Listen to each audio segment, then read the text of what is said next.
encore dans cet appartement qui résonne.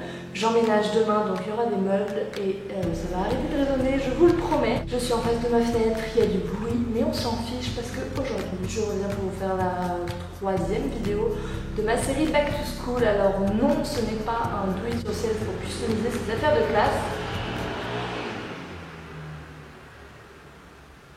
I see you. J'ai décidé de mêler do-it-yourself et conseils, astuces pour la rentrée et pour toute l'année en général, l'année scolaire. Je vous en dis pas plus, je vous laisse avec la suite, c'est mieux. Et je vous fais de gros bisous. D'ailleurs, je vais t'embrasser.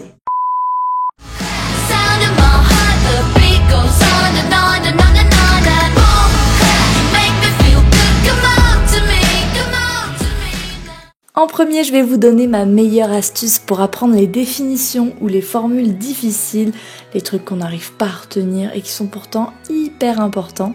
C'est très simple et surtout ludique. Il vous faudra simplement des feutres avec du papier cartonné de couleur de préférence et une paire de ciseaux avec une règle.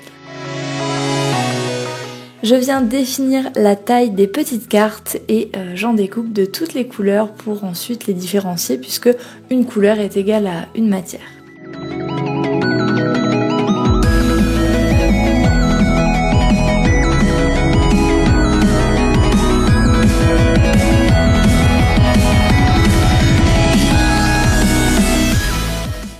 Une fois découpé, je note les choses à apprendre au recto et la réponse ou l'explication au verso.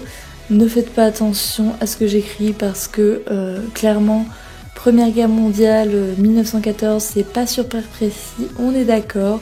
Mais voilà, il fallait jouer le jeu pour la vidéo. Je sais très bien quand même que la Première Guerre mondiale, ce n'est pas seulement 1914.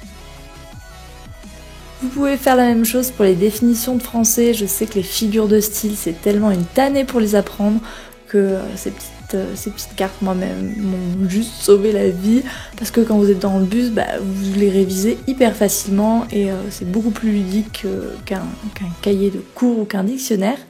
N'hésitez pas à y consacrer une boîte que vous pouvez customiser et que vous avez envie d'ouvrir. Comme ça, dès que vous avez une interro d'histoire, hop, vous n'avez plus qu'à piocher les cartes roses et à réviser vos dates.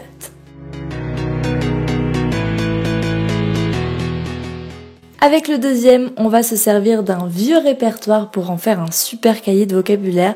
Ça peut être anglais, français, espagnol, peu importe. Vous pourrez l'emmener partout pour réviser le vocabulaire tous les jours et ça c'est vraiment top. On aura besoin évidemment d'un répertoire facilement trouvable en papeterie, de quoi le customiser et d'un crayon à papier. Voilà, il n'y a rien de plus simple. Pour commencer, je vais juste l'habiller de quelques petites choses. Il n'y a pas besoin de grandes explications parce que je crois que vous avez compris comment mettre du masking tape ou des petits trucs sur un cahier. Il y avait vraiment beaucoup de vidéos sur YouTube ces derniers temps. Quand il est à votre goût, il reste plus qu'à le remplir des mots que vous connaissez pas, en les classant par lettres évidemment.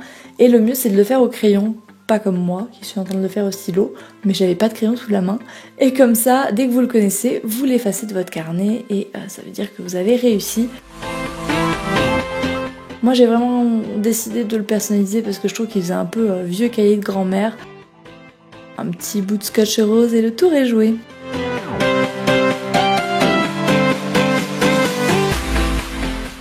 Le dernier et le plus gros, le fameux classeur de révision. Alors ça peut faire un peu peur comme ça, mais vous allez voir qu'il est tellement joli qu'on a juste envie de l'ouvrir toutes les 10 minutes. Alors à quoi ça va nous servir ? C'est très simple, on va y ajouter au fur et à mesure de l'année des petites fiches de synthèse sur les différents chapitres qu'on aura fait. On commence par le customiser comme toujours. Moi j'ai choisi de mettre du masking tape bleu et jaune.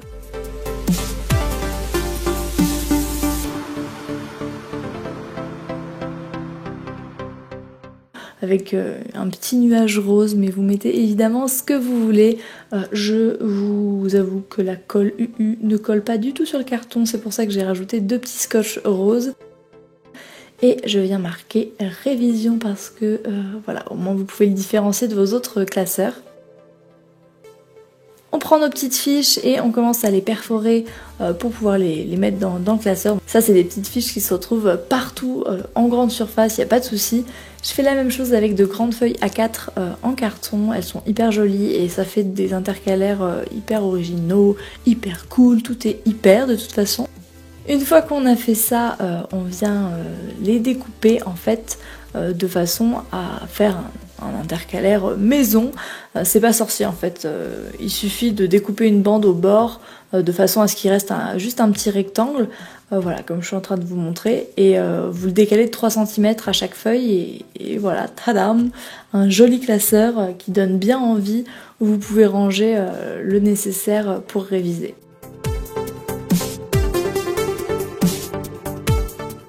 Alors ne faites pas attention à ce que je suis en train de marquer encore une fois, c'était un petit joke puisque le chapitre s'appelle quand même Pourquoi vous êtes aussi génial. Je crois que personne n'a la réponse, mais bon, je vous avoue, j'avais pas trop envie de résister mon cours de l'année dernière, on est en vacances quand même, il faut profiter des derniers jours.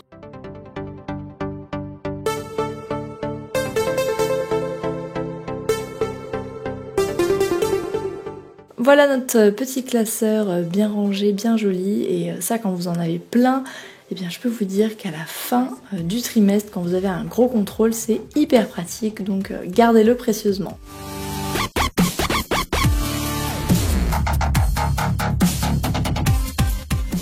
Et voilà, c'est déjà terminé pour cette vidéo, j'espère vraiment qu'elle vous aura plu, j'y ai passé beaucoup de temps.